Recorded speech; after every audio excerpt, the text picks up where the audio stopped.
আসসালামু আলাইকুম। আমি আশিক রহমান রাহাত। আজকে আমরা জানবো একজন শিক্ষিকা প্রতিদিন তার স্কুলের বাচ্চাদের কিভাবে অ্যাটেন্ডেন্স নেবে। তো অ্যাটেন্ডেন্স নেওয়ার ক্ষেত্রে প্রথমত শিক্ষকের ডিভাইসটি এইরকম ভাবে চালু করে নিতে হবে। আমাদের এখানে যে বাটন সুইচটি আছে সেই সুইচটি প্রেস করার মাধ্যমে ডিভাইসটি অন করে নেবেন। অন করার পরবর্তীতে তিনি যেখানেই অবস্থান করেন না কেন তার শিক্ষার্থীদের সাথে সেখানে বসে তিনি অ্যাটেন্ডেন্সটা নিতে পারবেন। এই ক্ষেত্রে সেই লোকেশনে নেটওয়ার্ক থাক কিংবা না থাক সেটি কোনো ধরনের সমস্যা বা বাধা সৃষ্টি করবে না। তো ডিভাইসটি অন হওয়ার পরে ঠিক এইভাবে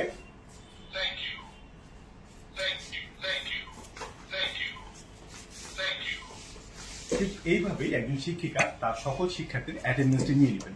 অ্যাটেন্ডেন্স নেওয়ার পরে শিক্ষিকাকে এই ডিভাইসটি 15 থেকে 20 মিনিটের জন্য চালু অবস্থায় রাখতে হবে এবং একটি জিনিস একটু নোটিস করতে হবে, এই যে ডিভাইসের এখানে ইউজার এবং ফেস লেখাটির নিচে যে আমরা দেখতে পাচ্ছি 58 পেন্ডিং লগস। তো শিক্ষিকা যতজন শিক্ষার্থী অ্যাটেন্ডেন্স নেবেন ততগুলো পেন্ডিং জমা হবে।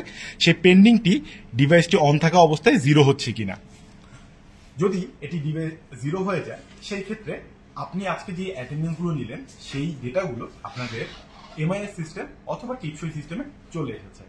এছাড়া যদি স্কুলে থাকা অবস্থায় এই পেন্ডিংটা জিরো না হয় সেই ক্ষেত্রে আপনি ডিভাইসটি বাসায় যখন নিয়ে আসবেন সেখানে যখন চার্জে লাগাবেন ডিভাইসটি তখন 1 থেকে 2 ঘন্টার জন্য ডিভাইসটি অন করে রাখবেন এবং ডিভাইসটি অফ করার সময় আবারও চেক করবেন আপনার এই পেন্ডিংটি জিরো হয়েছে কিনা। এভাবেই আপনি প্রতিদিন আপনার সকল শিক্ষার্থীর হাজিরা বা অ্যাটেন্ডেন্স নিশ্চিত করতে পারেন। ধন্যবাদ।